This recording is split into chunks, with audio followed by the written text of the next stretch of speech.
There is a lot of water on Mars and there once was a lot of surface flowing water. You don't see it because most of it is mixed with the soil which we call regolith on Mars, so the Martian soil can be anywhere from as little as 1% in some very dry desert like areas to as much as 60% water. So, one strategy for getting water when you're on Mars is to break up the regolith, which would take something like a jackhammer because it's very cold, it's very frozen. If you can imagine making a frozen brick or a chunk of ice that's mostly soil and maybe half water and half soil, that's what you would be dealing with. So, you need to break this up. Put it in an oven. As it heats up it turns to steam. You run it through a distillation tube and you have pure drinking water that comes out the other end. There is a much easier way to get water on Mars. In this country we have developed industrial dehumidifiers, and they're very simple machines that simply blow the air in a room or a building across a mineral called zeolite. Zeolite is very common on Earth, it's very common on Mars. And zeolite is kind of like a sponge. It absorbs water like crazy. Takes the humidity right out of the air.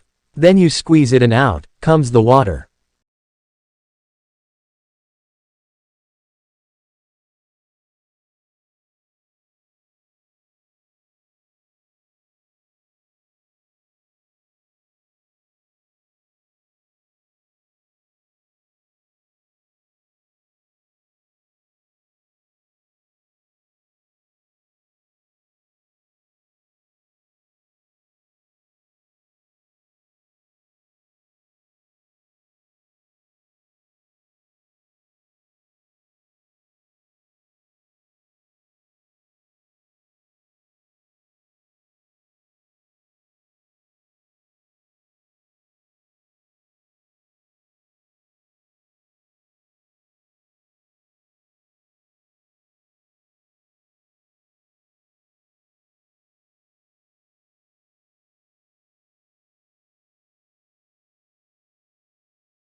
In today's lecture, I'm going to talk about changes in air pollution since the middle of the last century and what has created these changes. So, by the 1950s, air pollution was very visible, with frequent thick black fogs known as smogs in many large cities around the world. The main source of this pollution was from factories, and it caused severe health problems. For example, a particularly severe smog in London in 1952 caused over 4,000 deaths. Obviously, something had to be done, and in 1956 a Clean Air Act was introduced in Britain. This addressed the pollution from factories, and the smog soon disappeared. However, as you know, these days air pollution is still a big issue. The main difference between now and the 1950s is that you can't see it, it's invisible. Also, the main source of pollution now is from cars and lorries, and although these don't produce visible signs, this air pollution is still a significant risk to health. And one of the key factors in the rise of this type of pollution is that we have all become much more vehicle dependent. There are far more cars and lorries, trains and planes than in the 1950s, and this is now the main source of air pollution around the world.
Thirdly, life from non-living matter.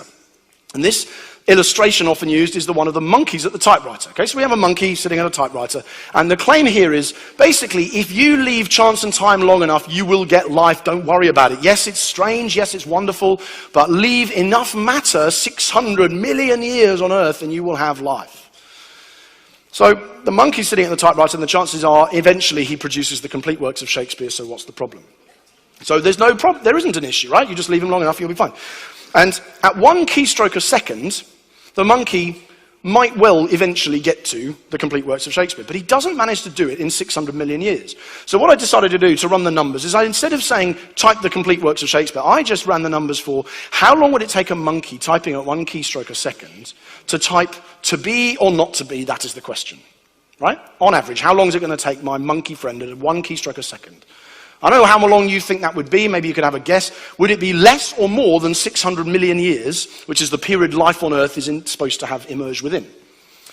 And when I ran the numbers, to be or not to be, that is the question, takes 12.6 trillion years to type just that phrase. And a DNA string, which you have to have for like the life we have now, doesn't emerge is not like a sentence's worth of information. A DNA string has got as much information as the Encyclopedia Britannica. Right? So if we're saying that emerged, something of that complexity emerged by chance, undirected, within 600 million years, again, it's mathematically possible, but it's so incredibly unlikely that it would have, that it tilts me in favor of the Christian story in which God creating life is simply a question of saying, let there be, and there was.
We'll do a demonstration to illustrate the difference between the thermodynamic control and the kinetic control of the product of a reaction.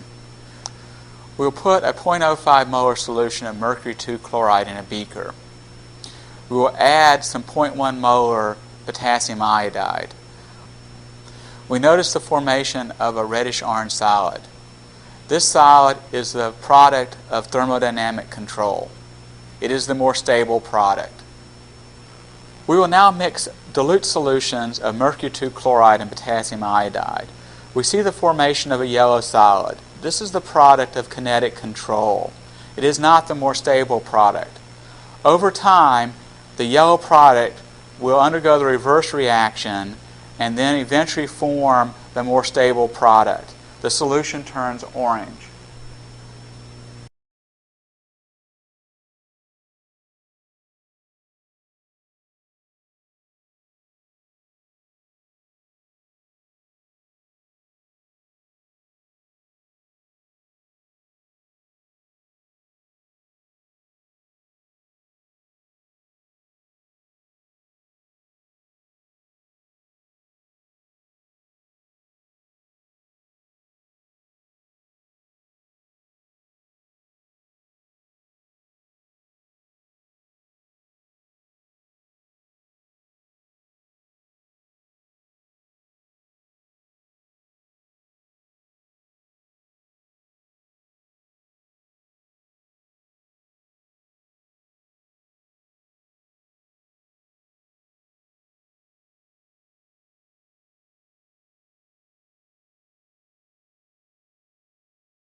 This is the first ocean deployment of two new high-precision instruments designed to monitor the Earth's signals from the seafloor. This housing contains the tiltmeter and nanobottom pressure recorder and the associated electronics and cabling used for power and communications. The instruments were deployed on the seafloor by a remotely operated vehicle as part of the Mars Seafloor Observatory testbed located at a depth of 3,000 feet in Monterey Bay. In this first test deployment in the ocean, they have already detected the ground motion from several large earthquakes, as far from the Mars site as Chile and the Mariana Trench. In the future, the instruments will be part of a global network of cabled seafloor observatories. Because of their precision, these two new instruments are already detecting signals which could never be measured before.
Joseph Lister was an English surgeon who was the first man to realise the importance of aseptic techniques during surgical procedures. Lister was born in Essex, England, and after obtaining a Bachelor of Arts degree from University College London, he qualified as a doctor in 1852. Lister became assistant surgeon at Edinburgh Royal Infirmary and was later made surgeon at the Glasgow Royal Infirmary in Scotland. The accepted belief at the time was that contact of an open wound with moisture in the air caused infection, so surgical wounds were covered after operating with non-sterile cloths, which increased the risk of infection. Lister refused to accept this theory, and after reading the works of Louis Pasteur, he tried to prevent bacterial infection of surgical wounds by applying pure carbolic acid to surgical dressings, as well as cleaning wounds with the acid during and after surgery. Lister studied the effects of his treatment for 2 years and then published his findings. This led to the adoption of doctors wearing white gowns, which were used to show dirt, and using surgical gauze and carbolic acid to clean wounds after surgery. Lister successfully treated Queen Victoria using his new methods, and he was appointed chairman of clinical surgery at King's College Hospital, London, where he continued his research into antiseptics and clean surgery until he retired in 1893, and died in Kent, England, aged 85.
Dr. Grievous, how important is vitamin D with regards to health? Very importantly, vitamin D, which, by the way, is not really a vitamin, That's right. It's a hormone, steroid-like hormone, is responsible for upregulating, the last count I got, over 200 genes in the body that regulate normal body metabolism. In fact, now we've found vitamin D receptors in almost every organ system and every cell. So for optimum health, we have to have sufficient quantities of vitamin D. Now, how common is vitamin D deficiency? Vitamin D deficiency is now considered to be pandemic worldwide, not just in certain countries, but in almost all countries. And it's interesting that even in those tropical countries where you would think there's plenty of sunlight, that most people are so clothing themselves that they are limiting how much sun they actually do get. And so even in some countries like the Saudi Arabia and these, at least half of the population still are vitamin D deficient.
Is a question that few are willing to ask, which is why do we need to control immigration anyway?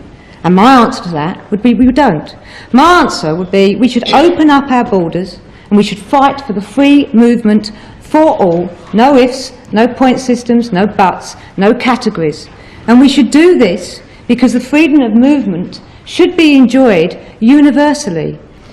I would argue for the freedom of movement for all from a humanist point of view, where the desire to seek a better life, to move around the world, is the germ of the history-making process. Without it, we would all stand still. And I think, actually, this is a shining example of what makes us human. And I think we should look forward to more people, because more people are more pair of hands, more creators, more thinkers, more brain cells. More people means more allies, more mates, more love affairs.